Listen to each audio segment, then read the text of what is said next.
Hey there, it's Enderverse. Summer is approaching, so I decided we'd begin by looking at 20 more underrated mods. This is perhaps one of the most content-filled lists we've done in a long while, so stick around till the end. You'd be surprised at how many great mods end up in the shadows for one reason or another. Now without any further ado, let's dive into the video.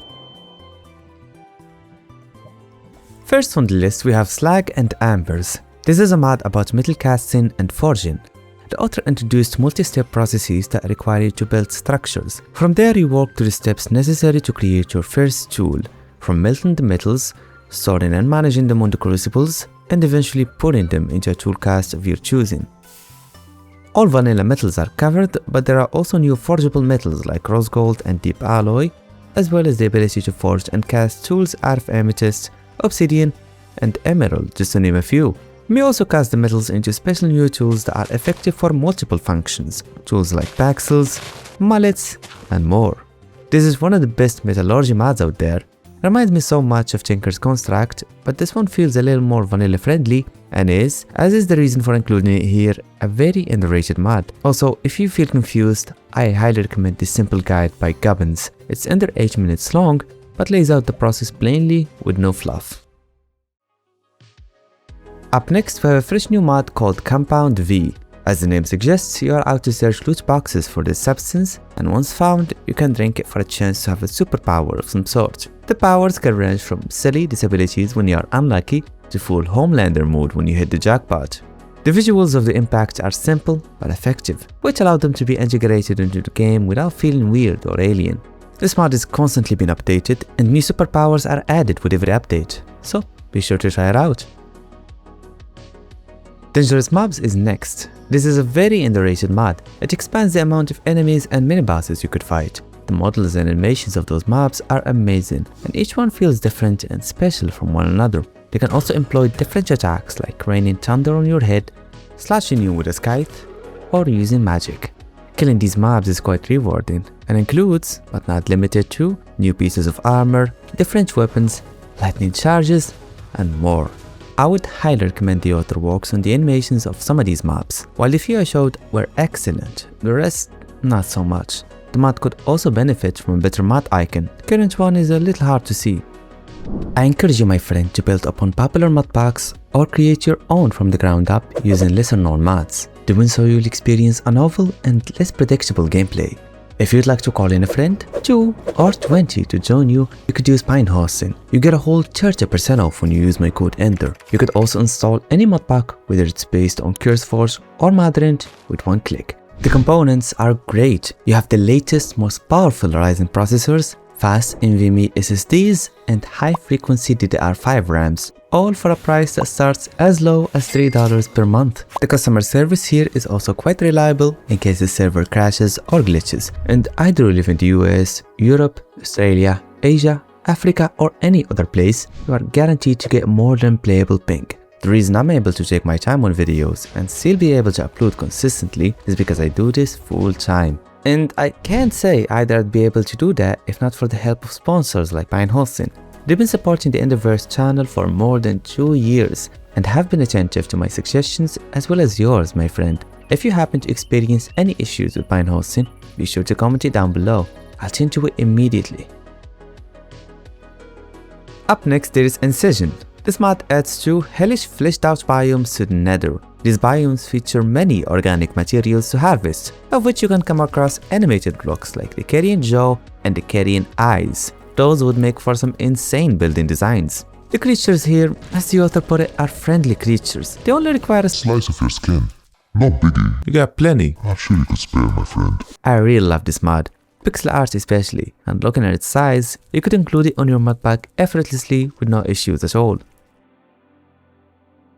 LTX Industries is one of my favorite sci-fi mods of all time. This project is focused entirely on armament. Using complex workbenches and through mining a new ore called titanium, you can fabricate yourself so many different weapons, from grenade launchers, rocket launchers, assault rifles, pistols, and even a full power armor set that was added recently. You could also build turrets and charge them with stationary batteries. From there, you supply them with upgrade models to set their behavior, upon which they will detect and annihilate any hostile mob nearby. Even phantoms can't escape these guys. The author has designed this mod to look staggering with shaders, particularly Astralix or Photon shaders. It's also relatively simple to grasp so long you have just enough items mod installed. To enliven the atmosphere of your world, you would want to try out Dynamic Waters. This mod gives rivers a realistic stream, complete with bubble particles, flow animations, and a functional pool effect on players and entities. I've seen this feature before on Terraformacraft, Minecraft's most realistic mod of all time. Install this one if you are interested in the simpler aspects of realism and not the one that require a PhD in science. This next mod revives the good old Subterranean Wilderness mod to be playable on newer versions of the game. This mod made the caves especially wild, as you will be seeing foliage in the ground, completely new blocks like new types of slabs, as well as new rock formations too. Based on the biome we come across, different kinds of blocks can be seen, and my favorite variants are the aquatic and the magma caves. Back in the days, this mod, alongside Better Caves mod, were the mainstream projects for enhancing the caves. However, ever since the 1.17 update, the original author ceased developing the mod. But you have to admit, even that full release wasn't enough to replace this mod. I'm glad it was ported to mainstream versions. Mech allows you to craft a very expensive, although well worth it mech on Minecraft. You can quickly ride the mech through right clicking it. From there you could fly, shower mobs with your machine gun, as well as pick and throw any block at will. This mod is indeed underrated. Right now it only has 1700 downloads. However, there are things that might have contributed to it. Firstly, the mech lands in a highly unrealistic and abrupt manner. I would recommend the author works on the flying physics. Another thing is the sound and the visual effects. While the animations and models of the mech itself are beautiful, the audible and visual experience of shooting the bullets or flying are lackluster. This is the same author as Orbital Railgun mod. We're talking about a highly skilled artist, so you could see it as a matter of lack of time, not lack of challenge. I hope the author best of luck on this project, and I can't wait to see it updated. Morphling allows you to transform into a number of mobs on Minecraft. Although the collection is limited and obviously not supportive of mods, the depth of the morphing is what made it special. You'll be able to execute the mob's ability, be it archery, teleportation, explosions, or kindness. It's also possible to trigger the ambient sound of that specific mob, as well as revealing its angry state. I often use the Woodwalkers mod for such purposes, but this one works for the latest versions of the game, as well as featuring a more intuitive and functional transformation. LeadPhysics will bring those satisfying visual effects from Bedrock to Minecraft Java Edition. The extra here is that you can configure a few things, including the nature of the lead, be it 3D or 2D, as well as the fluidity and the strength of the physics. All of this while remaining entirely client-sided. I've always wanted those LeadPhysics on Java. I'm glad it's here, and I'd like to announce that I've added it to my fresh and smooth mod pack. Try it there for a full experience. Street art will allow you to express your creativity, but in wild ways. You can now spray walls with canisters of paint and paint balloons, making a real mess of your friend's house. Should they catch you red-handed, you could use the rollerblades to flee the scene quickly. There's also a tape recorder with a blank track. This tool will save your movement and display it with a bright, colorful line. This can be helpful if you'd like to remember your way back home. It's good to have a change of atmosphere in your world. Modding is about curiosity and creativity after all, so try this mod out if you're long for such experiences. Up next we have Dragonmount's Legacy Tweaked. This is a complete overhaul of the original mod and came to change both the functionality and the appearance of the dragons. The dragon is no longer useless in battle. Depending on which type you obtained, which are by the way over 36 of them in the world, your dragon will breathe different types of fire. This attack has no cooldown, allows with a short range, though you could configure the range to be however long or short you want it on the configuration file. Furthermore, the dragon's health went from a measly 60 HP to a respectable 100 HP, on top of being able to armor her up. So, given it's well fed and well piloted, this dragon may very well stand its ground or even win against a dragon from Ice and Fire mod. Utility wise, you can now give the dragon a chest to store items, as well as giving your friends a lift, as you can now dual ride the dragons. The author has also added the option to make them wander around the configurable range. This can give an air of Targaryen Empire on your world. This is, as of now, the best rewrite of the original dragon mounts. The textures of the dragons and their advanced attacks and interactions have really modernized the mod and made it an impactful option even in today's standards. Up next, we have a highly transformative mod called Sengoku Jidai. As the name suggests, this mod is all about Japanese culture and mythology. The world has received a day and night overhaul. The terrains have been made similar to Japan's geology. You can expect to come across hot springs, hills of Kyoto, Arashiyama bamboo forest, Dachina highlands, and more. Ancient Minka houses can also be found, along with monumental statues, castles, and villages. All are true and faithful to the Japanese architecture. The maps here are a mixture of human NPCs like samurais and bandits, along with fictional monsters including Cyclops, lady spiders, and even a mighty Japanese dragon replacing the vanilla Ender dragon. The mod also reworked the combat. You can now parry and dodge. The human enemies you will fight are also going to be hound and skilled, especially the bosses, so you will truly be fighting for your life the whole time. This mod is one of the closest and the best inspirations of Japanese mythology and is heavily inspired by the game Neo. I haven't played the title myself, $50 are out of my range boss, but this mod is free, so you do the math. Artisan pottery is a mod surrounding archaeology. Having installed the mod, you will discover iconic ancient structures, places like the Sphinx and the obelisk. Inside, lots of useful items can be found, including ancient fossils, rings, and most importantly, pottery materials. The mod goes heavy on this side of the game, hence its name. You'll be able to construct two workbenches surrounding pots, one useful for making parts individually, the other in assembling them and finalizing them. Since the mod's content is mainly on the desert, the author has also decided to add two creatures to enhance the ambience of this biome, those being the vultures and the pigeons. The latter are actually useful as you can store items on them. This mod has been out for nearly a year and barely got 1,700 downloads. This could partly be attributed to its modern version as well as the lack of guides and wikis, though it's hardly a situation of bad advertising. The mod's icon and the art of the mod page is fascinating. While often you find mods like Time Control or Hourglass which speeds up or speeds down the day cycle, Time Controller over here speeds up and slows down everything from particles, entities, events, players even, and of course time. You can't craft the accelerators sadly, though you can use commands to trigger them without the need for the items.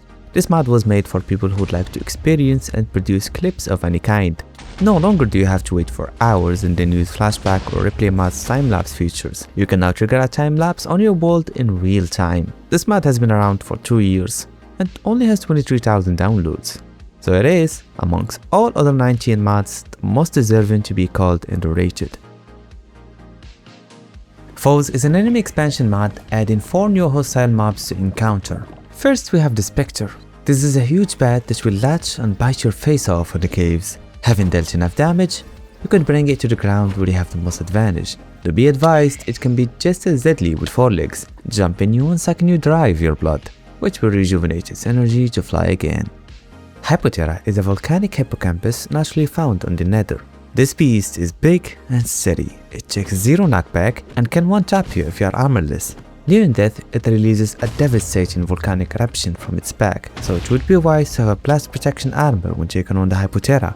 The Faker earned its name thanks to its impeccable morphing ability. Farming your cows, there is a chance that one of them is the Faker. The Faker isn't extremely powerful, but its true damage is psychological, as you will never feel safe around your cows again. Finally, there is the Doopy. This is but a weak vermin, though as the name suggests, it can duplicate itself each time it hits you. Before you know it, you'll be swarmed by a million Doopies dealing 1 HP each. It will be like death by 1,000 cuts.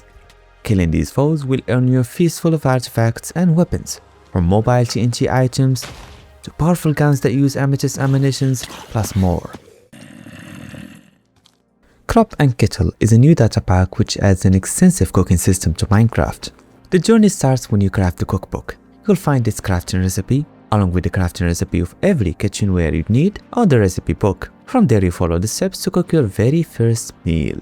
The author designed many different cooking recipes, like mixing ingredients on a bowl, chopping meat and chicken to stripes on the chopping board, frying foods on skillets, as well as preparing soups on kettles. Cooking aside, there's also a new tool called the Scythe. It will help you harvest large fields very quickly, and speaking of which, there are 7 new types of wild crops you could find and farm. This mod is very special, and since it's a data pack, your friends would only need to install the resource pack to join the server. All can happen on an instance, which isn't usually the case for mods of this caliber. WMD is a new mod that adds nuclear weapons capable of untold destruction. What made this mod special and leagues ahead of its competition is its GPU accelerated particle system. The animations and VFX for detonating these bombs is insanely detailed. To top it off, the impact it leaves is very lifelike. The water will turn green and nature around the site is going to go rotten. The author is planning a new update which overhauls the visuals even further. Until the visuals are perfected, there will be no crafting or gameplay mechanics for these weapons of mass destruction. This next mod is honestly one of my favorites. It adds mimics to Minecraft, inspired by Dark Souls game series. From now on, you will need to be careful before opening chests or you will end up like Freedom. I really like the mod. It's good to have an alternative to the long outdated mimic mod. However, I urge the author to make the mimics attack only when the players try to open them. Now they jump you even when you are several blocks away, which really kills the element of surprise in my opinion. Ars Elixirum is our final mod on the list. This project redefined alchemy in Minecraft. You begin here by crafting a glass cauldron, putting it on a heat source, and boiling water on it. From there, you throw in random ingredients and use glass battles to prepare them into potions. There is an unbelievable amount of potions you could make. All are going to be documented and saved should you need to rebrew them again. There are also new potion effects, most prominently the shrinking and enlarging potions. Said effects will simply function as advertised. You could also create new types of potions that can be stacked into 8 items in one slot, which can save you a lot of inventory space. Furthermore, you could store your potions on shelves. These will ease the identification of the content as well as help romanticize the process of brewery. This mod has been out for more than 2 years and yet hasn't yet reached 100,000 downloads, so by all accounts, it is very underrated. How to Train Your Dragon mod, a Dinosaurs mod, stunning visuals, and so many more mods are to be found on past episodes. Be sure to check them out. Subscribe and turn on the bell if you enjoy my modding series, and be sure to try out PineHosting for your next server. 30% less money spent is always good, and that's what my code Ender is for. You also support me when you use it, and for that I am your man when it comes to mods. I'll see ya in the next one, partner.